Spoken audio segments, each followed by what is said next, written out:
Primera Pedro, capítulo 1, 7 al 11. Continuamos hoy, amigo oyente, nuestro viaje por la primera epístola universal del apóstol Pedro. Y volvemos hoy al capítulo 1.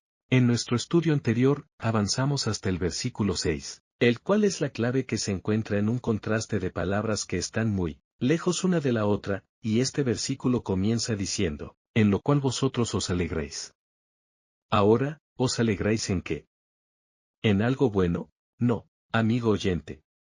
Os alegráis en que tengáis que ser afligidos en diversas pruebas. Alegrarse entonces, en las pruebas. Y Pedro nos va a dar ahora algunas de las razones para soportar las pruebas aquí en la tierra. Estas no van a ser demasiado largas, comparadas con la eternidad, y hay una eternidad delante de nosotros. Es necesario que dediquemos más tiempo a esto hoy. Hay demasiado énfasis en el presente en esta vida, porque la psicología de hoy se ha introducido silenciosamente dentro de la iglesia, y el materialismo también lo ha hecho. Así es que, nosotros hoy pensamos que debemos ser personas de órbita completa. Debemos comprender todas las cosas, y si no sucede eso, entonces, hay algo que anda mal. Y si nosotros estamos teniendo problemas, ¿qué eso indica que algo anda mal? Bueno, amigo oyente, no tiene que ser así. Y una de las cosas que debería animarnos, como Pedro dice en el versículo 4, es que tenemos una herencia incorruptible. Y ya hemos visto lo que eso es, algo que no se puede destruir, algo indestructible. Nada puede destruirlo. Es algo que es incontaminado, es decir, que no ha sido contaminado o manchado por cosa alguna. Esta herencia no la recibimos nosotros de manera ilegal, y tampoco es una herencia que desaparecerá. O sea que, nosotros no heredamos acciones que subirán más allá del valor de 100, y que el día de hoy pierden todo su valor. La nuestra, amigo oyente, es una herencia que nunca desaparecerá ni se marchitará. Está reservada para nosotros en los cielos, y esa palabra, reservada, indica que está bien cuidada. Dios el Padre, Dios el Hijo, y Dios el Espíritu Santo están cuidando esa herencia para nosotros. No podríamos tener nosotros un lugar más seguro para guardar eso. Ahora, a causa de eso, entonces, Él dice que nosotros vamos a pasar por pruebas. Las pruebas que nosotros tenemos que soportar aquí en la tierra son cosas temporales, en realidad. Eso es algo que el apóstol Pablo enfatizaba allá en su segunda epístola a los Corintios, capítulo 4, versículos 17 y 18, donde él dice, porque esta leve tribulación momentánea produce en nosotros un cada vez más excelente y eterno peso de gloria, no mirando nosotros las cosas que se ven, sino las que no se ven, pues las cosas que se ven son temporales, pero las que no se ven son eternas.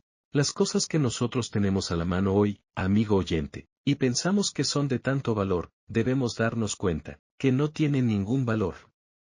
Si usted mide eso en la perspectiva de la eternidad, son cosas que están pasando, son pasajeras. Todas esas cosas, lo que les está ocurriendo es que son cosas que se pueden destruir. Son corruptas. Son contaminadas, desaparecen. Pero lo que nosotros no vemos, en realidad son las cosas eternas, y esas son las cosas que sí son importantes. Ahora, en el versículo 7, de este primer capítulo, el apóstol Pedro nos dice algunas de las pruebas que debemos soportar y las presenta en detalle. Él dice, para que sometida a prueba vuestra fe, mucho más preciosa que el oro, el cual aunque perecedero se prueba con fuego, sea hallada en alabanza, gloria y honra cuando sea manifestado Jesucristo. Ahora, él utiliza una ilustración muy apropiada y él también usa una palabra muy hermosa, preciosa. Cierta señora oyente de este programa, una creyente ya entrada en años pero muy apreciada en el Señor, dice que para ella todo es precioso. Cuando habla del programa dice que es un programa precioso. Cuando habla de algo que hemos dicho dice que fue algo precioso. Ella dice que un regalo que alguien le dio fue algo precioso. Y que ella pasó un tiempo precioso visitando a algunos amigos, y que tuvieron una comida preciosa. Todo es precioso para ella. Es una palabra demasiado trillada en nuestros días, sin embargo, es una palabra muy buena. Y, ¿sabe usted, amigo oyente, quién usa esa palabra en esta epístola? Sí, señor, es Simón Pedro, ese pescador rudo y tosco. Él habla en cuanto a la prueba de nuestra fe que es preciosa. En sus epístolas, él utiliza esta palabra precioso 7 veces. Vamos a ver esto cuando nos toque estudiar cada una de estas porciones. Ahora, él está diciendo aquí, mucho más preciosa que el oro. El cual perece. ¿Cómo prueba uno el oro? Bueno, escuchemos lo que dice Pedro. El cual, o sea el oro, aunque perecedero se prueba con fuego, sea hallada, es decir, nuestra fe, sea hallada en alabanza, gloria y honra cuando sea manifestado Jesucristo. Él está diciendo que la prueba que usted está soportando es con un propósito, definido. Tiene un propósito presente. La forma en que Dios le está probando hoy, amigo oyente, es la misma que se utiliza para probar el oro. Cuando los mineros sacan el oro de las minas, ¿qué es lo que hacen con este metal? Lo llevan a la fundición, lo colocan en un horno caliente. ¿Para qué? ¿Para destruir el oro? No, amigo oyente, para purificarlo. Y usted puede apreciar que cuando ese oro se derrite, toda la escoria y solo queda el oro puro. Esta es una ilustración muy apropiada, porque él va a decir aquí que nosotros hemos sido redimidos, no con oro o con plata, sino con algo mucho más precioso, que es la sangre de Jesucristo. En las pruebas que Dios nos presenta, nos coloca en el horno, por así decirlo, no para destruirnos, ni siquiera para herirnos ni hacernos algún mal. Lo que él desea es oro puro, oro refinado y así es como él va a obtenerlo. Y, amigo oyente, eso es lo que desarrolla el carácter cristiano. No interesa lo que usted pueda decir, es en momentos como esos, cuando llega la prueba, que aparece ese oro precioso, y la escoria es quitada. Ese es el método de Dios. Esa es la escuela de Dios. Y eso es algo que se deja de lado en muchos programas del presente, lamentablemente. Todo lo que uno necesita es algún truco, y todo el mundo lo enseña en el presente. Escuchamos hace algún tiempo a un predicador por radio, y opinamos que él es un buen predicador. Pero él se ha dedicado también a esos programas especiales. Que si uno se dedicara a lo que tiene que hacer hoy, y eso sencillamente quiere decir que uno tiene que llegar a ser suficiente en sí mismo, que uno tiene que llegar a ser algo apropiado, adecuado. Usted debe reconocer estas cosas, amigo oyente.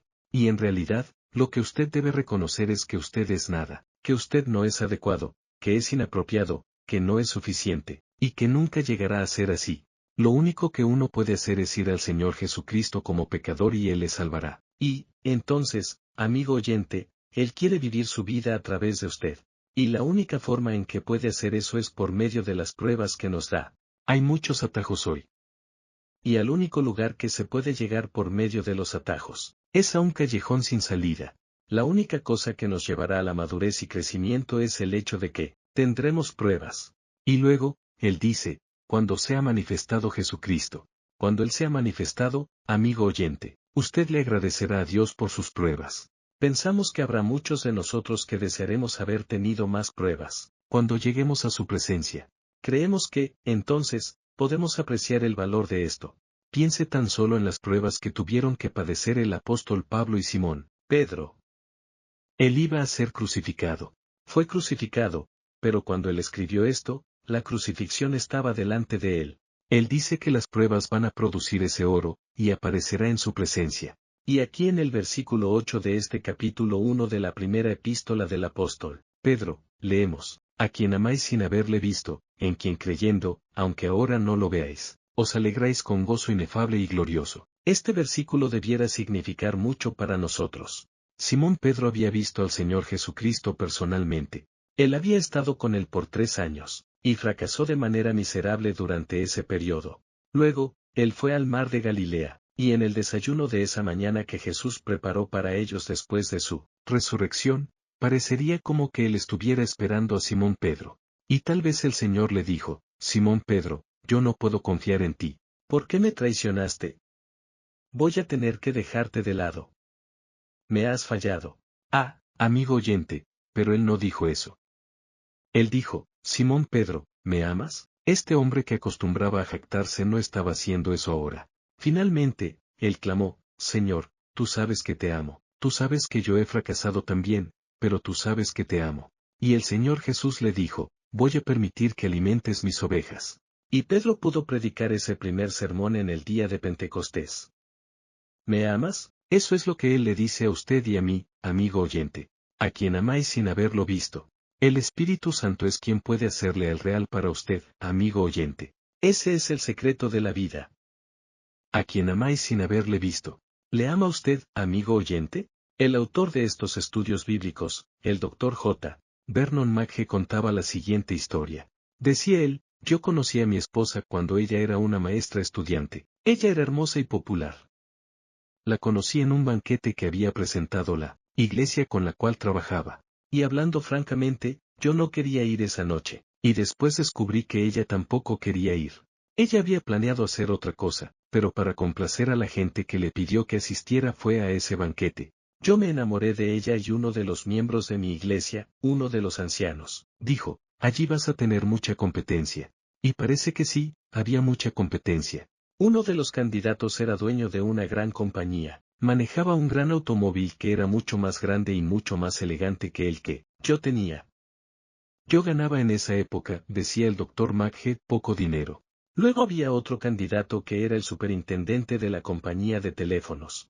Él ganaba mucho dinero, y él fue quien la llevaba a ella de vez en cuando a la iglesia donde él asistía. Ella se divertía mucho y pensaba que era creyente. Y, por cierto, que había mucha competencia. ¿Pero qué tenía yo para ofrecer? No tenía mucho dinero, por cierto, afirmaba el doctor Magge. Así es que muy pronto le dije que la amaba. Y ella contaba que la segunda salida que tuvimos en 2 semanas, yo le pedí que se casara conmigo. Ella no me respondió inmediatamente. Tenía algunas dudas y fue a consultar a su hermano que era un maestro de una escuela secundaria. Ella le preguntaba si podía ser la esposa de un pastor, porque había crecido en una pequeña ciudad donde la esposa del pastor cantaba en las reuniones, tocaba el piano, dirigía la sociedad misionera, y tenía que cocinar todas las comidas.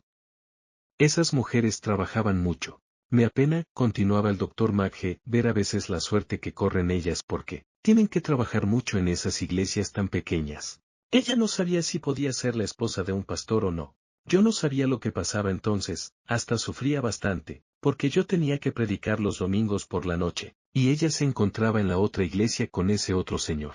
Ahora, yo tenía que actuar rápidamente. Así es que tuve que ofrecerle algo.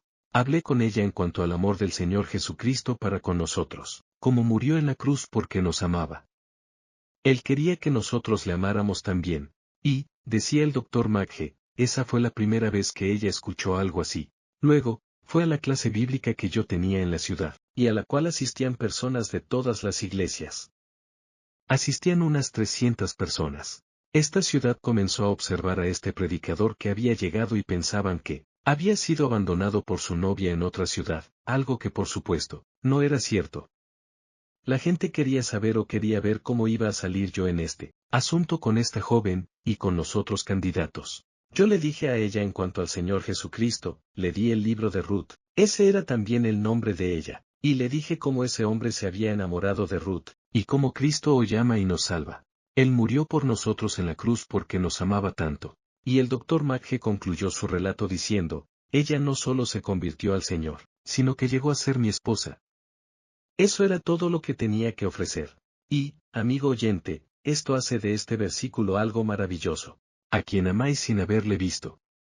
¿Le ama usted a él, amigo oyente? Si usted no le ama, ningún cursillo en este mundo puede ayudarle. Y en este versículo 8, que leemos otra vez, dice, a quien amáis sin haberle visto, en quien creyendo, aunque ahora no lo veáis, os alegráis con gozo inefable y glorioso. ¿Hace eso que su corazón palpite más rápido, amigo oyente? ¿Le ama usted en realidad? ¿O es su religión una religión muerta, donde nadie o nada tiene significado? Tanto Pablo como el apóstol Pedro le amaban, y todos aquellos que le habían servido, le amaban. Y esperamos, amigo oyente, que usted le ame a él hoy. Eso puede resolver algunos de sus problemas. Eso le puede ayudar con su esposa, digamos de paso. Un día, decía el doctor Magge, le envié una docena de rosas a quien después fue mi esposa. Ella era muy ocupada pero la llamé para salir juntos y así poder librarme, de una vez por todas, de la competencia. Y luego, le dije que le amaba, que quería casarme con ella. Y le dije en cuanto al amor de Cristo por nosotros. Y, amigo oyente, el amor de Cristo nos une a nosotros. Hace que los creyentes se sientan más unidos. Ayuda en su propio hogar. Le ayudará en la iglesia, en todos los lugares si usted le ama a Él. Eso es importante. Él traerá gozo a su corazón. Amigo oyente, ¿es usted un creyente que se está regocijando hoy? Piense en esto, amigo oyente. Tenemos una herencia que recibiremos algún día allá arriba. Yo soy un hijo del rey, y es maravilloso ser hijo del rey. Ahora, El versículo 9 de este capítulo 1 de la primera epístola del apóstol Pedro, dice, obteniendo el fin de vuestra fe, que es la salvación de vuestras almas. Ya hemos visto esto anteriormente, y aquí entramos en una nueva parte donde se habla del sufrimiento en las Escrituras. La salvación era el tema de la profecía, los profetas y los apóstoles presentaban su testimonio. Y Pedro aquí dice, obteniendo el fin de vuestra fe, que es la salvación de vuestras almas. Y lo escribe a los de la dispersión. La salvación había sido predicha por los profetas antiguos. Y en el versículo 10, dice Pedro, los profetas que profetizaron de la gracia destinada a vosotros, inquirieron y diligentemente indagaron acerca de esta salvación, la salvación que los profetas habían buscado diligentemente. Ellos habían profetizado de la gracia que estaba destinada para ellos. Todos los profetas profetizaron en cuanto a eso. Y continúa Pedro diciendo en el versículo 11, escudriñando qué persona y qué tiempo indicaba el Espíritu de Cristo que estaba en ellos, el cual anunciaba de antemano los sufrimientos de Cristo, y las glorias que vendrían tras ellos. Los profetas hablaron del sufrimiento de Cristo, de la gracia de Dios. Se puede ver allá en Isaías, capítulo 53, también en el Salmo 22 y en otros lugares. Y la gloria la podemos ver en el capítulo 11 de Isaías y en el Salmo 45. Los profetas hablaron del sufrimiento y de la soberanía de la gloria que vendría, que Él viene como rey a la tierra para establecer su reino. Los profetas vieron esas dos cosas, pero no podían distinguir entre las dos. ¿Por qué? Eso es lo que dice aquí. Ellos se preguntaban en cuanto a esto. Isaías escribió de cosas que no comprendía en realidad.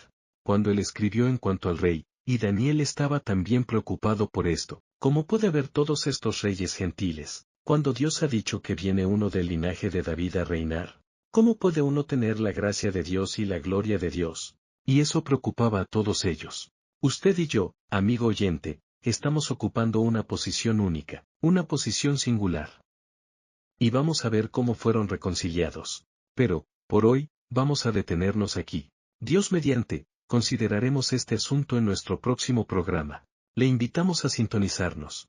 Mientras tanto, le aconsejamos que usted lea detenidamente el resto de este capítulo 1 de esta primera epístola universal del apóstol Pedro y se familiarice con su contenido.